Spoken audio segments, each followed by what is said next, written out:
KKMD 739화 미 국제정세 전문지 내셔널 인터레스트 번역.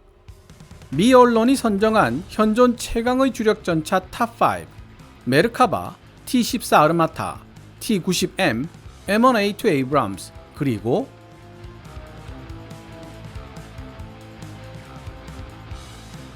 4년 전 미국의 집단 지성 사이트 쿼라에 올라왔던 대한민국 K2 블랙팬서 대 미국 M1A2 에이브람스, 어느 쪽이 더 뛰어난 전차인가?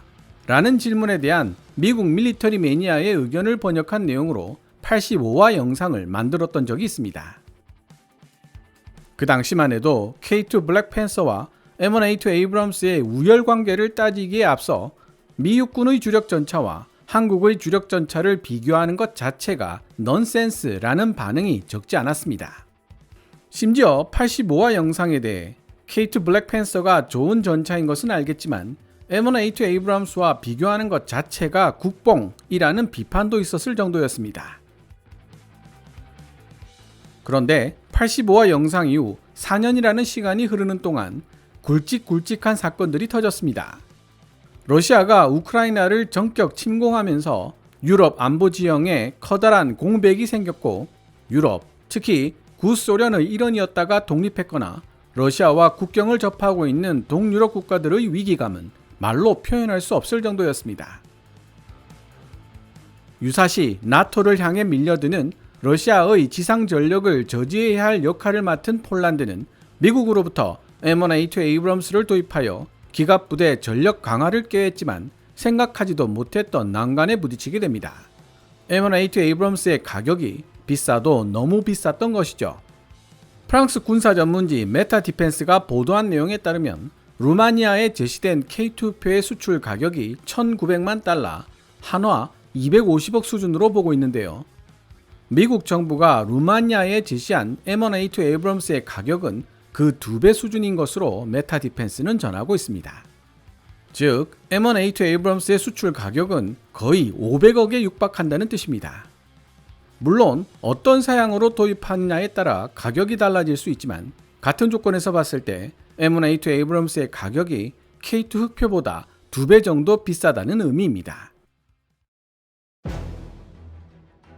여기 더해 노르웨이 정부가 주관한 주력 전차 수주전에서 독일 레오파드 2A7과 경쟁한 K2 흑표가 전혀 꿀리지 않는, 아니 오히려 특정 분야에서는 레오파드 2A7보다 나은 모습까지 보여주면서 분위기가 반전되기 시작했습니다. 게다가 나토 지상군에서 중요한 역할을 맡은 폴란드가 K2 흑표를 대량으로 도입하겠다는 발표까지 하게 되면서 유럽을 포함한 전 세계 방산업계의 시선이 바뀌게 됩니다. 케빈은 국뽕 유튜버이기 때문에 이런 소리를 하는 것이다 라고 생각하실 수도 있습니다. 그러나 오늘 소개해드릴 해외 기사는 미국 내에서도 보수적인 시각을 가진 것으로 유명한 내셔널 인터레스트에서 게재한 기사입니다. 2024년 8월 18일 미국의 국제정세 전문지 내셔널 인터레스트가 게재한 원래 제목은 Firepower Powerhouses 5 Top Main Battle Tanks on Earth, 화력의 강자들, 지구상 최고의 주력 전차 탑5입니다. 내셔널 인터레스트의 이 기사를 기고한 피터 수시우는 내가 작성한 지구상 최고의 주력 전차 탑5 리스트에 독일 레오파드 2와 영국 챌린저 2의 이름은 포함되지 않았다. 그들은 분명 뛰어난 주력 전차이다. 그러나 탑5 목록의 마지막 자리는 대한민국이 만든 K2 블랙팬서의 몫이라고 명백하게 밝히고 있습니다. 피터 수시우는 다음과 같은 말로 기사를 마무리하고 있습니다. K2 블랙팬서의 성능은 유럽에서 크게 주목받았고, 폴란드는 한국의 차세대 주력 전차를 채택하겠다고 선언한 나토 회원국들 중 하나였다. 그리고 이미 모든 사람들이 예상하고 있듯이 폴란드를 시작으로 앞으로 더 많은 나토 회원국들이 K2 블랙팬서를 채택하게 될 것이 분명하다. 내셔널 인터레스트의 기사가 길어 1, 2부로 나누어 제작해야 될 것 같습니다. 기사 번역이 끝나면 별도의 사견 제시 없이 영상은 마무리하도록 하겠습니다. 내셔널 인터레스트의 기사 원문은 노란색 글자로, 역주는 하얀색 글자로 표시됩니다.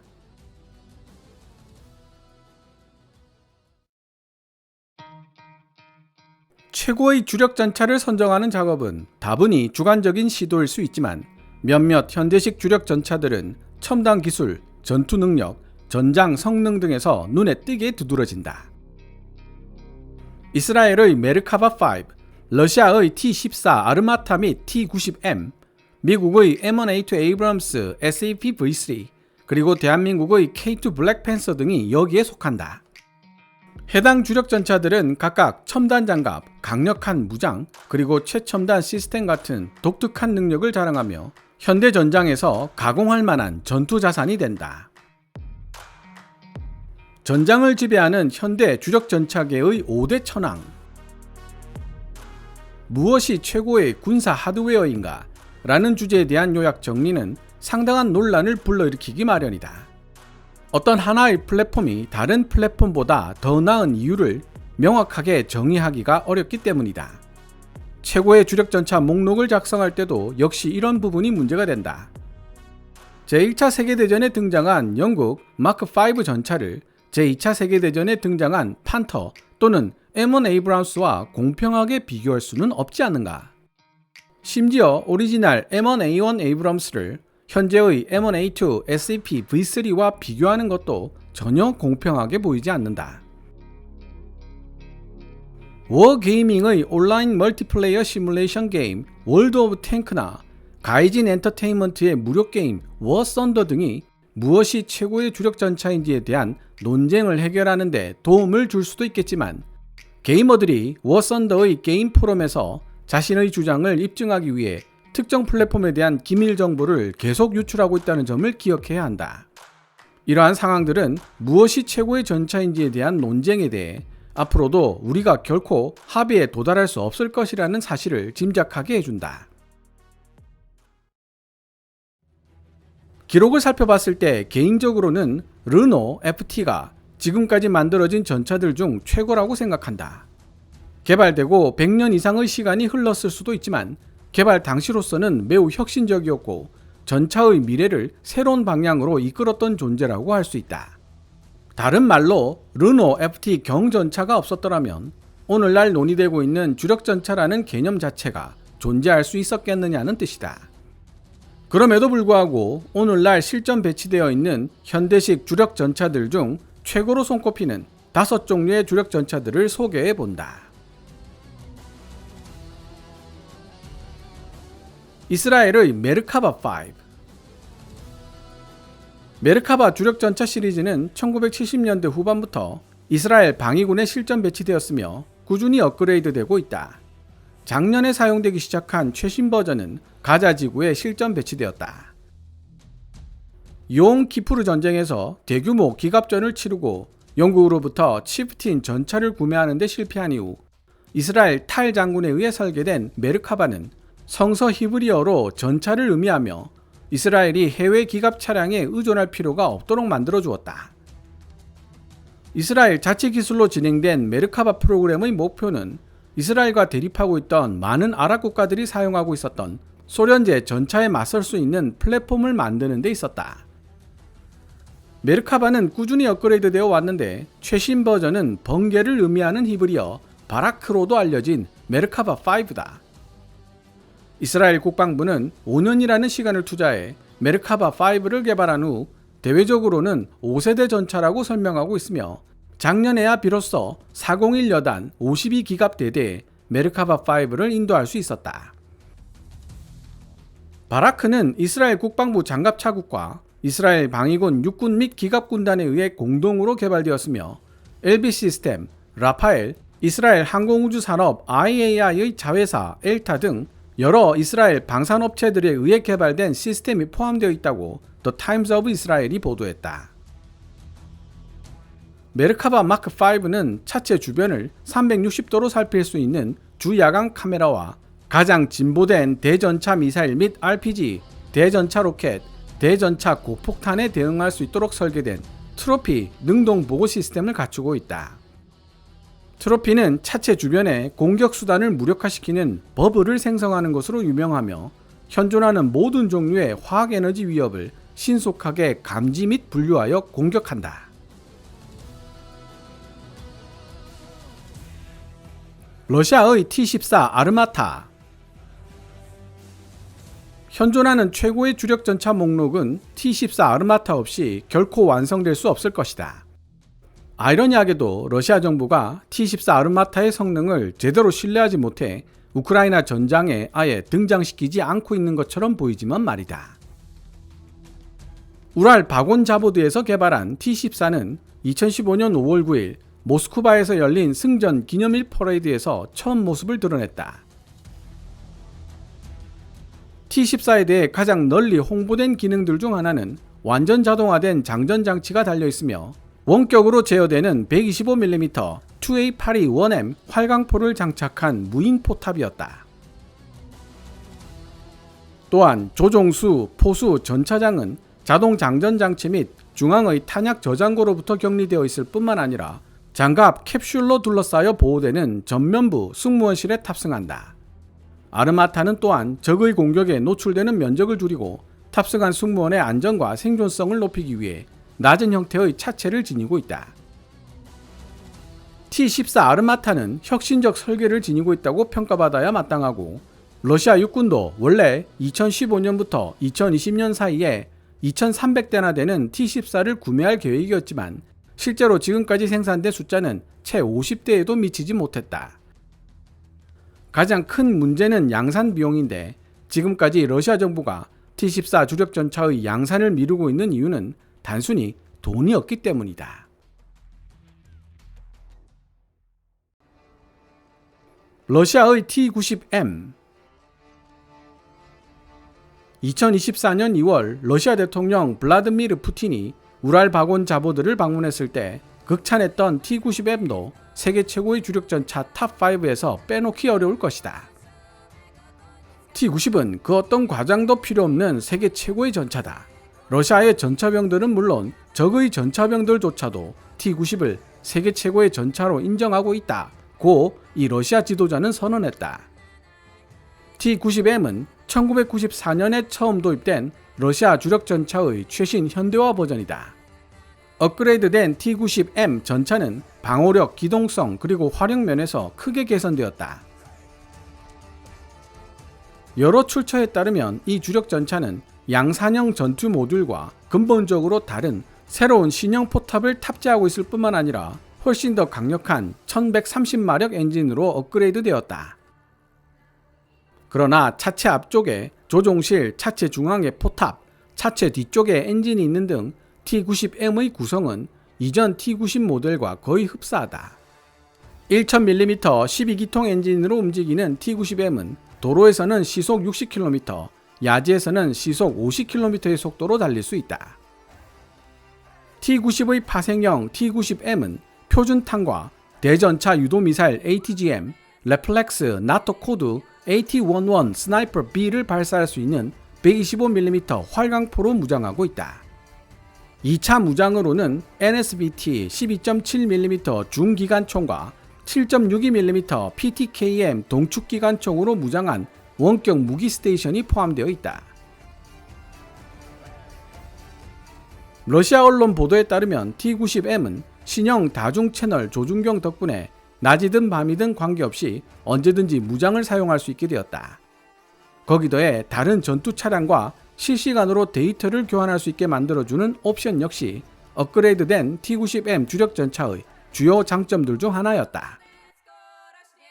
개량된 T-90M 주력 전차는 차체 전방과 포탑의 옆면에 신형 렐릭트 반응 장갑을 장착한 것으로 보이며 2017년 9월 자파드 군사훈련 중에 처음으로 테스트되었다.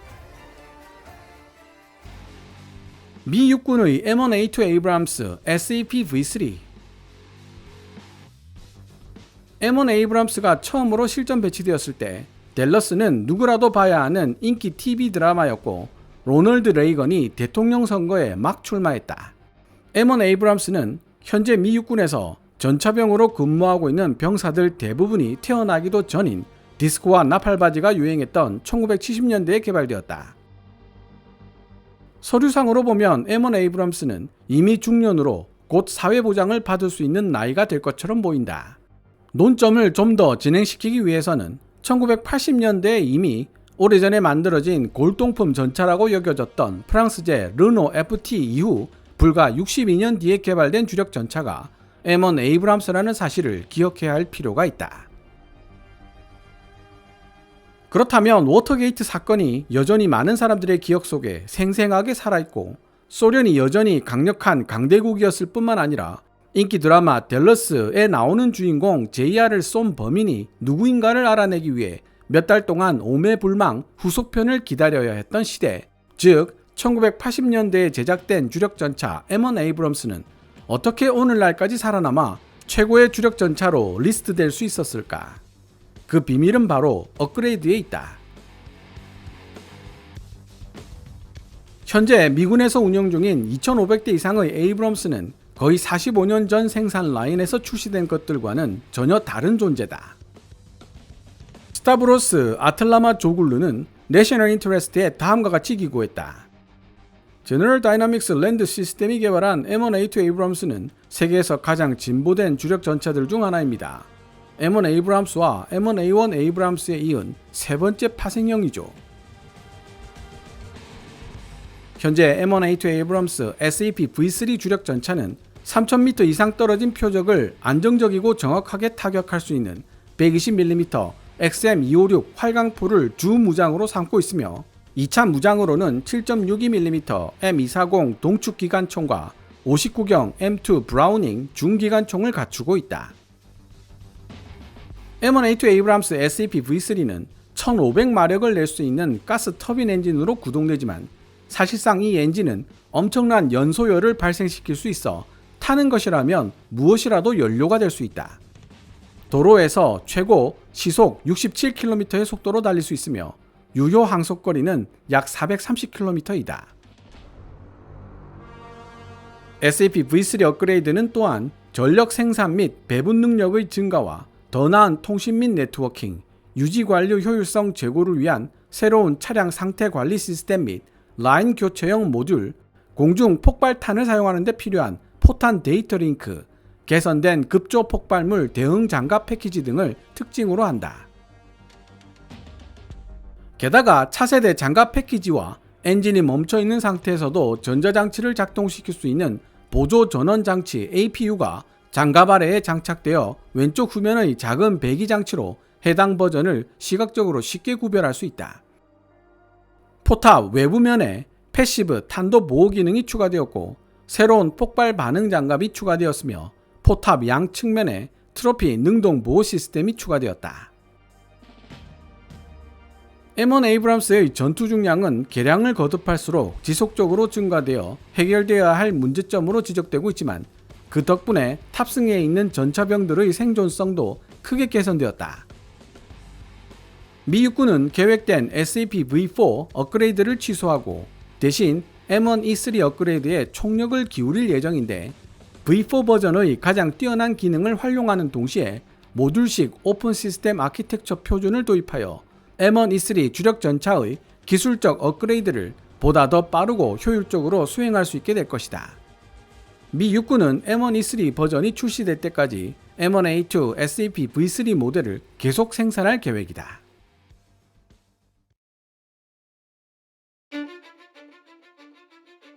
대한민국의 K2 블랙팬서.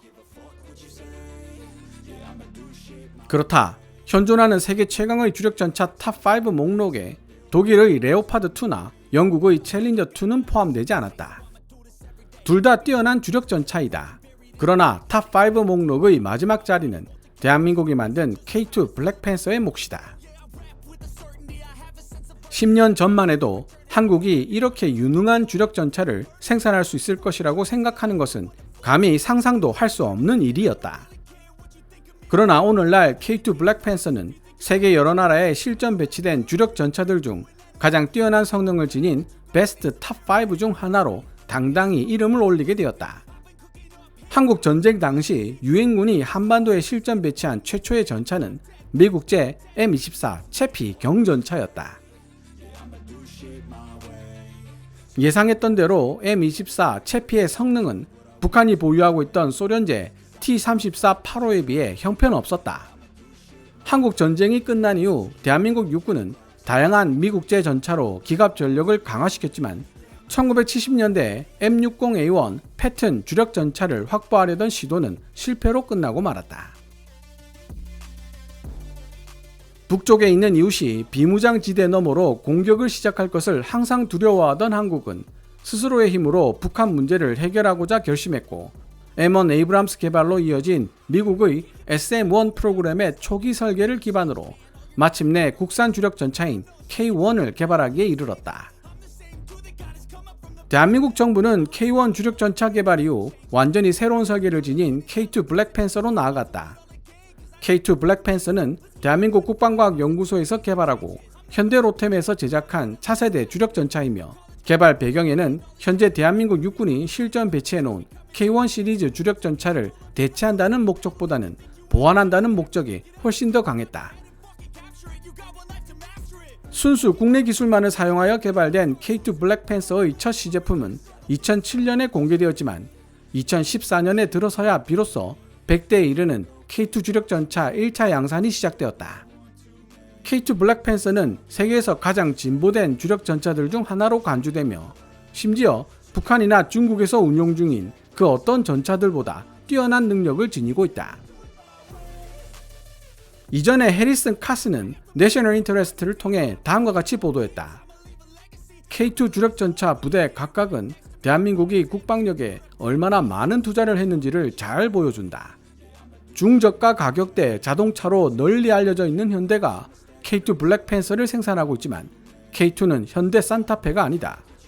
K2 블랙팬서는 결코 방심할 수 없는 위력을 지닌 최첨단 기술의 집약체인 동시에 세계 최초이자 유일한 4세대 주력 전차라고 할 수 있다. 대한민국 정부가 약 1조 9,400억 원에 달하는 K2 블랙팬서의 또 다른 생산을 승인한 것은 2023년 6월이었다. 디펜스 포스트의 보도에 따르면 이는 K2 주력 전차의 네 번째 양산 계약이다. K2 블랙팬서 주력 전차에는 전차장, 포수, 조종수를 포함한 3명의 승무원이 탑승한다. K2 블랙팬서의 주요 무장은 라인메탈 120mm 55 구경장 활강포로 한국에서 라이센스로 생산되며 국내에서 설계한 자동 장전 장치가 장착되어 있어 고르지 않은 지면을 이동하는 중에도 포탄을 장전할 수 있다. K2 블랙팬서의 120mm 포는 분당 약 10발에서 15발의 속도로 다양한 종류의 포탄을 발사할 수 있는 것으로 알려져 있으며 모든 표준 나토 전차 포탄과도 호환된다. 여기더해 K2 주력 전차의 120mm 55 구경장 주포는 새로운 한국형 상부장갑 공격지능탄 KSTAM-2도 발사할 수 있다. K2 블랙팬서의 2차 무장에는 12.7mm 중기관총과 7.62mm 기관총이 포함된다. 대한민국의 차세대 주력 전차 K2는 헌터 킬러 기능이 통합된 국내 개발 자동 표적 탐지 및 추적 시스템과 두산 모트롤에서 제공하는 총기 및 포탑 전기 구동 시스템을 갖추고 있다. 또한 포수의 메인 조준경과 전차장의 파노라마 조준경은 2개의 축으로 안정화되어 있으며 열 화상 카메라와 레이저 거리 측정기가 탑재되어 있어 주야간 관계없이 주변 정찰이 가능하다. 주력 전차와 관계된 전문 기사들을 번역하다 보면 헌터 킬러 기능에 대한 이야기가 종종 나옵니다. 여기서 헌터 기능은 먹잇감, 즉 적의 위치를 탐색하는 기능을 뜻하고 킬러 기능은 발견된 먹잇감, 즉 적을 실제로 타격하는 기능을 뜻합니다. 여기서 헌터 역할을 전차장이 맡고 킬러 역할을 포수가 맡게 되는데요. 그런 이유로 전차장 조준경은 파노라마식으로 넓은 지역을 관찰할 수 있게 만들어져 있고 포수 조준경은 특정 지역을 확대해서 정밀 타격할 수 있게 만들어져 있습니다. 이 두 가지 기능을 유기적으로 연계시킨 것이 바로 헌터 킬러 기능인데요. 전차장이 파노라마 조준경으로 적을 발견했을 때 헌트 버튼을 누르면 포탑이 자동적으로 해당 좌표를 향해 회전합니다. 이후 포수가 메인 조준경으로 타격 목표물을 조준하여 타격하는 동안 전차장은 파노라마 조준경으로 또 다른 목표물을 탐색할 수 있게 되는 것입니다. 흑표라는 이름만큼 빠르지는 않지만 1500마력의 괴력을 뿜어내는 MTU MB883KA501 면허 생산 디젤 엔진 덕분에 훨씬 더 느리게 움직이는 먹잇감들을 사냥할 수 있다.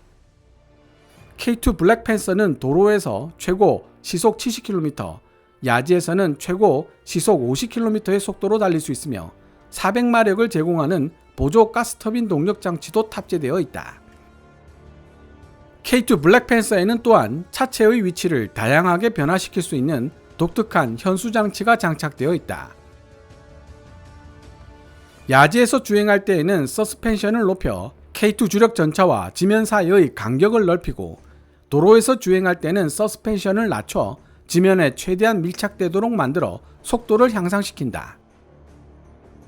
게다가 K2 주력 전차는 기울이거나 앉거나 무릎을 꿇는 자세를 취할 수 있어 차체가 아래를 향하고 있는 자세에서도 주포의 가동 범위를 크게 확장시킬 수 있다. 반대로 차체를 뒤로 기울이면 K2 주력 전차는 주포의 가동 범위를 최대한 높게 끌어올릴 수 있고, 덕분에 저공 비행하는 항공기를 조준하는 일도, 언덕이 많은 한반도 지형에서 더 높은 곳에 있는 표적을 조준하는 일도 어렵지 않게 해낼 수 있다. K2 주력 전차는 심지어 차체를 좌우로 기울일 수도 있어서 경사로를 주행할 때 우수한 기동성을 지닌다. K2 블랙팬서의 성능은 유럽에서 크게 주목받았고, 폴란드는 한국의 차세대 주력 전차를 채택하겠다고 선언한 나토 회원국들 중 하나였다. 그리고 이미 모든 사람들이 예상하고 있듯이 폴란드를 시작으로 앞으로 더 많은 나토 회원국들이 K2 블랙팬서를 채택하게 될 것이 분명하다.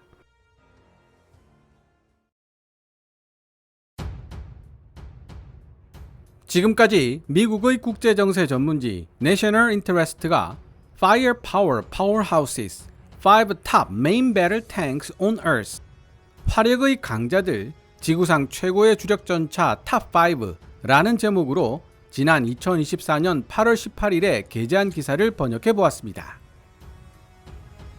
노르웨이 군사 전문지에 이어 미국 매체들 중에서도 대한민국이 개발한 주력전차 K2 흑표가 독일의 레오파드2보다 우수한 성능을 지니고 있다는 평가가 나오기 시작했습니다.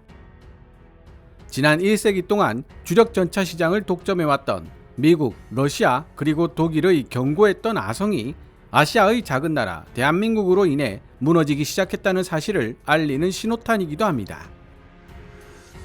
특히 National Interest에 해당 기사를 기고한 미국 유명 군사 전문가 피터 수시우는 나토 회원국들 중 K2 블랙팬서를 구매하는 나라가 단순히 폴란드에 그치지는 않을 것이라고 분석하고 있습니다.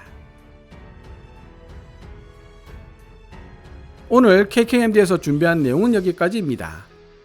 방송되었던 내용들은 KKMD 공식 블로그에서도 만나보실 수 있으니 구글이나 네이버 검색창에서 KKMD를 검색해 보시기 바랍니다.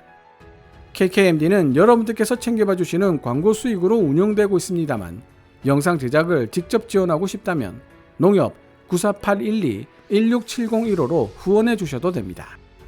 지금까지 시청해 주셔서 감사합니다. 케빈즈 밀리터리 채널 KKMD